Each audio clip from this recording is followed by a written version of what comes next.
उपसर्ग दूर होने तक पूरे संग की वह समाधि चलेगी।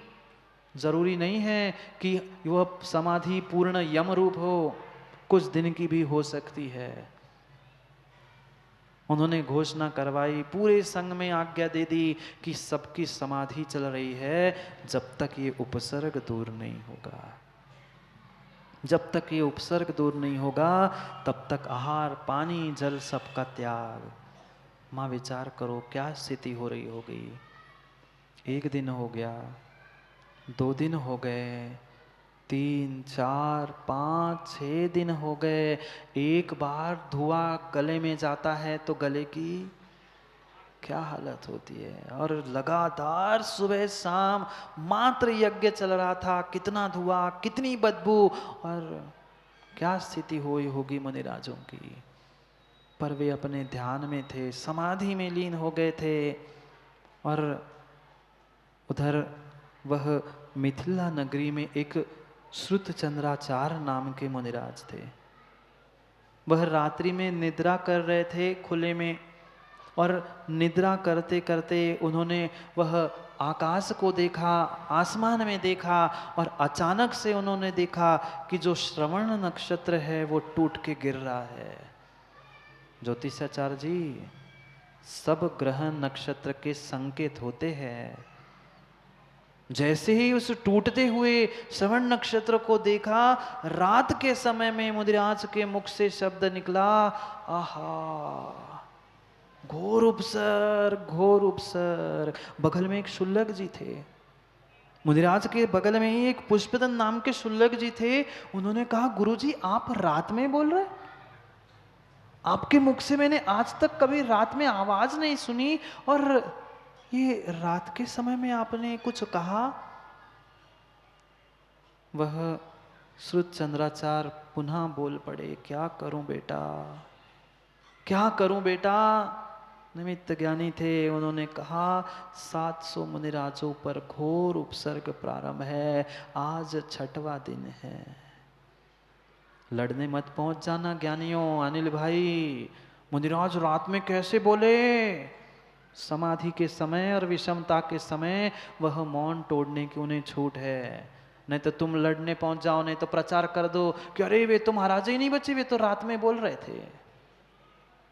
अभी बहुत विवेक और बहुत ज्ञान की आवश्यकता है। अभी वो ऐसा कहते हैं ना सुरेंद्र पंडित जी, अधगर घगरी, क्यों माँ अधगर घगरी छलकत जाए। ऐसी स्थिति है मनुष्यशास्त्री जीवों की, जानते कुछ है नहीं और मानना तो और ही नहीं है, पर सब कहना जरूर है। सुलभ जी ने कहा, मुनिराज जी आप कभी नहीं बोलते, आज क्या करूं बेटा, क्या करूं। 700 मुनिराजों पर उपसर्ग है, 1 नहीं 2 नहीं, 700 धरती के देवता झुलस रहे हैं, तड़प रहे हैं। क्या करूं गुरुजी, मेरे लायक कुछ सेवा हो तो बता दो। मैं तो एक कपड़ेधारी शुल्लक हूं, मैं तो भले ही श्रावक उत्कृष्ट हूं, पर आपकी जैसी आज्ञा होगी मैं अपने प्राणों को दे दूं, पर आप कह दो 700 मुनिराजों का उपसर्ग कैसे दूर होगा। गुरुजी ने कहा, बेटा तू तो नहीं कर सकता, पर तू काम जरूर कर सकता है, उतना ही सही। गुरुजी भले ही एक चवन्नी अठन्नी, एक रेत का कण भी मैं यहां से वहां कर पाऊं, जितना सहयोग हो सके मैं कर लूंगा। कहा ठीक है, तुम पहले विद्याधर थे और तुम्हारी अभी विद्या विलीन नहीं हुई है। भले ही दीक्षा के पहले उन विद्याओं का त्याग कराया जाता है। ऐसा नहीं सोचना मुकेश पंडित जी कि मैं अगर मुनिराज बनो तो ज्योतिष देखने बैठ जाना।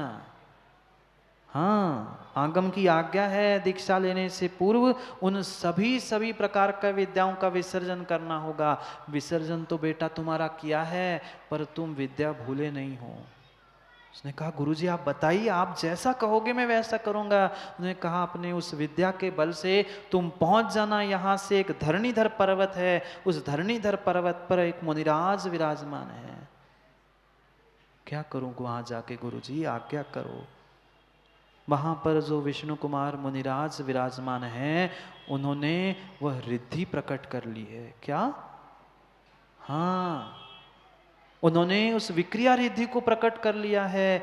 निर्ग्रंथ मुनिराज कभी रिद्धि प्रकट करने के लिए, वह भीड़ जुटाने के लिए तपस्या नहीं करते, और रिद्धि उन्हें प्रकट होती भी नहीं है।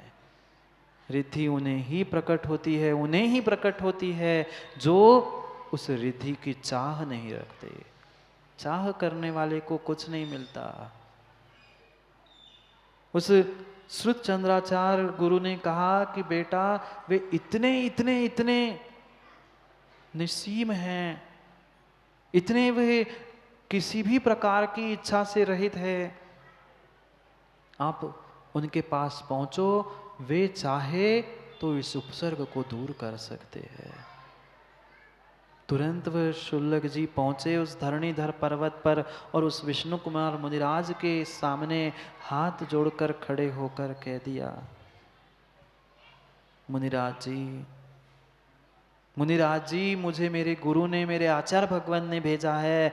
मैं आपके ध्यान में, साधना में विघ्न कर रहा हूं, पर क्षमा करे। क्या हुआ? कुछ नहीं, 700 मुनिराजों पर उपसर्ग चल रहा है कहीं हस्तिनापुर नगरी में। विष्णु कुमार में कहते हैं, मैं एक सामान्य मुनि, वे आचार्य महाराज, आप शुल्लक जी समाचार लेके आए हो, मैं इतना सामान्य और मैं क्या कर सकता हूं? नहीं मुनिराज जी, भगवान जी, आप चाहो तो बहुत कुछ कर सकते हो। मैं कहता है, कैसे करूं भाई, मैं अकेला यहाँ ध्यान साधना में लगा हूं, मेरी कैसी शक्ति वहां पहुंचू, क्या होगा? वह पुष्पदन शुल्लक कहते हैं, नहीं, हमारे आचार्य भगवान ने ज्ञान से, निमित्त ज्ञान से, उनके ज्ञान से जाना है कि आपने विक्रिया रिद्धि सिद्ध की है। वो कहते हैं, मैंने? हाँ हाँ, आपने विक्रिया रिद्धि सिद्ध की है। उन्होंने, मुनिराज ने सोचा कि देख ही लो, परीक्षा कर लो। उन्होंने अपना हाथ फैला दिया, कई किलोमीटर तक वह हाथ फैला, पुनः खींच लिया। निर्णय हुआ कि मुझे रिद्धि प्रकट हुई है। वो कहता है, क्या कहा है गुरु ने, आचार्य भगवान ने क्या कहा है, उनकी आज्ञा मुझे स्वीकार है, क्या करना होगा मुझे, क्या करना होगा मुझे? उन्होंने कहा, आपको उस हस्तिनापुर जाके राजा को समझाना है और उस मुनिराज के उपसर्ग को दूर करना है। कहते हैं, कैसे करूं? उन्होंने, अगर आज का कोई होता प्रमोद भाई, तो ये सोचता, पहले ये पूछता, कौन से महाराज है, कहाँ के महाराज है, कहाँ से दीक्षा हुई है, हमसे बड़े हैं कि छोटे हैं, किससे दीक्षा हुई है, ये दुनिया का कोई प्रश्न नहीं पूछा। ये पहचान है संजय भाई सच्चे सम्यक दृष्टि की। जो ये खोजता है कहाँ के, कौन से गण, कौन से गच्छ, कौन से प्रांत, कौन से कुल, कौन से जाति के, वो सम्यक दृष्टि होता नहीं है, नहीं होता। मुकेश जी, ऐसा मत कभी करना, मत करना। जात ना पूछू साधु की, कक्का ऐसा कहते हैं, जात ना पूछो साधु की, पूछ लीजियो ज्ञान। जात ना पूछो साधु की, पूछ लीजियो ज्ञान। मोल करो तलवार का, पड़ी रहें दो म्यान, पड़ी रहें दो म्यान। म्यान कितनी ही सुंदर हीरे जड़ित बनाई भी क्यों ना हो, मखमल मलमल की भी क्यों ना बनी हो, पर उससे कभी भी वह शत्रु का घात नहीं होता। अगर तलवार में धार नहीं है, तुम्हारी हीरे चांदी की म्यान क्या करेगी? भीतर ज्ञान ही नहीं है, सम्यक ज्ञान ही नहीं है, तो भीतर का तुम्हारा भेष, गण, गच्छ क्या काम का?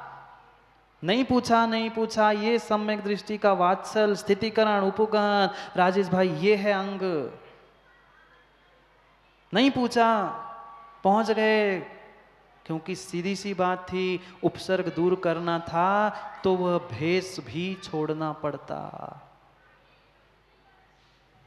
भेष भी छोड़ना पड़ता।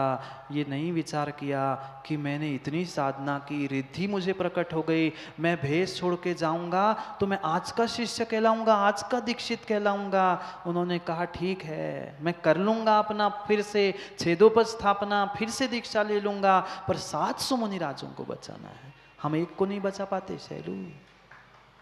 वे 700 मुनिराजों को बचाने के लिए अपना दिगंबर भेष छोड़ दिया और पहुंच गए पहले उस पद्मराज। कौन था पद्मराज? सग्गा बड़ा भाई था। कहने पहुंच गए चूड़ी पहन लो तुम, राज तुम्हारा, तुम्हारे पिता मुनिराज, तुम्हारे भाई मुनिराज, और तुमने ये क्या कर दिया? 6 दिन हो गए वे मुनिराज तड़प रहे, कितना घोर उपसर्ग चल रहा है। वो रोने लग गया पद्मराज, राजा बिलखने लग गया, क्या करूं? मैंने वचन दिया था। ऐसा वचन कभी मत देना, मैंने वचन दिया था, मुझे अब क्या करूं? वो कह रहा, मेघ ही बरसे तृण जरे। सुनना पंडित जी, ज्ञानचंद जी, मेघ ही बरसे तृण जरे, बाढ़ खेत को खाए। मेघ ही बरसे तृण जरे, बाढ़ खेत को खाए, नृपति करे अन्याय तो न्याय कहाँ पे जाए। बाड़ी जो लगी है वो ही खेत को खाने लग जाए, जो पानी फसल को बढ़ाता है वो ही पानी गिरने से फसल जल जाए, तो पानी और बाड़ी किस काम की? ऐसे ही नृपति ही, राजा ही अन्याय करेगा तो न्याय किससे मांगे? 3 पैर 3 पग मुझे भूमि चाहिए। चारों एक दूसरे को देख के हंसने लगे, क्या पागल इंसान है, मांगा तो क्या मांगा? 3 पग। उसमें से एक राजा जो मंत्री था, जो राजा बना था, वो कहता है, विप्र आप एक काम कर लो, ठीक है 3 पग तो भूमि दे देंगे, पर ये हमारे बड़े भैया है, इनसे भूमि नपवा लेना। आप क्या करोगे इतने से 3? आप इतने से 3.5 हाथ के, और आपकी भूमि कितनी? कह रहे तुम्हें क्या करना है? मुझे चाहिए कि तुम्हें, ज्यादा बात नहीं करो नहीं तो मैं जा रहा हूं। नहीं, तुम इतने से हो, कैसे 3 पग भूमि? कहा मुझे चाहिए ना, मैं देख लूंगा। आपने जलांजलि दी है, तैयार हो जाओ। जैसे ही पुनः उन्होंने जलांजलि दे के तथास्तु इधर कहा, उस बटुक ने अपना वह विशाल रूप धारण कर लिया और पहला पैर रखा सुमेरु पर्वत पर, दूसरा मानुषोत्तर पर्वत पर, और तीसरा पूछ रहे, अब बोलो, अब बोलो, अब बोलो, मैं ये तीसरा पैर तुमने जलांजलि दी है, ये तीसरा पैर मैं कहाँ रखूं? तुम बटुक समझ रहे थे ना, तुम बहुत छोटा समझ रहे थे ना। जीवन में युवाओं, किसी को छोटा मत समझना, कौन कब कैसे बड़ा हो जाए कोई भरोसा नहीं। वह कहने लगा उन मंत्रियों से, बोलो बलि, बोलो प्रहलाद, बोलो नमोची, बोलो बृहस्पति, ये तीसरा पैर में कहाँ रखूं? चारों हाथ जोड़ के खड़े हो गए, अब हमारे पास भूमि नहीं है, तुम्हें देनी पड़ेगी। मैंने पैर उठाया है तो कहीं तो रखूंगा, कहाँ रखूं बोल? देखना, चित्र भी देखे होंगे आपने, वह पैर उठाया, उन्होंने हाथ जोड़ के अपनी पीठ कर दी कि मेरे पास अब भूमि नहीं है, मैं वचनबद्ध हूँ, मेरे पीठ पे ही तीसरा पैर रख दो, आपका वह दान पूर्ण हो जाएगा। वह जैसे ही झुका, उन्हें मारना थोड़ी था। मुनिराज थे, जब पिछी कमंडल लेके चल रहे थे, जीवों की रक्षा कर रहे थे, वे थोड़ी पैर रखने वाले थे। पैर रखा अकल ठिकाने लाने के लिए, मारा नहीं। ये श्रवण पूर्णिमा है, श्रवणों की आज रक्षा हुई थी, इसलिए वह श्रवण पूर्णिमा है, श्रावण नहीं, श्रवण पूर्णिमा। भले ही श्रावण पूर्णिमा का दिन था, पर वह श्रवण की रक्षा हुई थी, इसलिए श्रवण पूर्णिमा। और वात्सल्य का आज जो प्रतीक रूप था, ये वात्सल्य आज हुआ था परस्पर में। पर मात्र और मात्र वह भाई बहन के कलाई पे राखी बांधने से, मंदिर के दरवाजे पे वह धागे बांधने से तुम्हारी रक्षा नहीं होगी, नहीं होगी। इधर पूरे नगर में, हस्तिनापुर में चौके लगे थे, पूरे नगर में हस्तिनापुर में चौके लगे थे। 1 2 4 नहीं, 700 मुनिराज थे। ऐसी नहीं थी अनिल भाई व्यवस्था, 2 मुनिराज है तो 3 की व्यवस्था, 4 की व्यवस्था, किसी को रोक टोक नहीं थी। 700 भले ही मुनिराज थे, पर हजारों की संख्या में चौके लगे थे।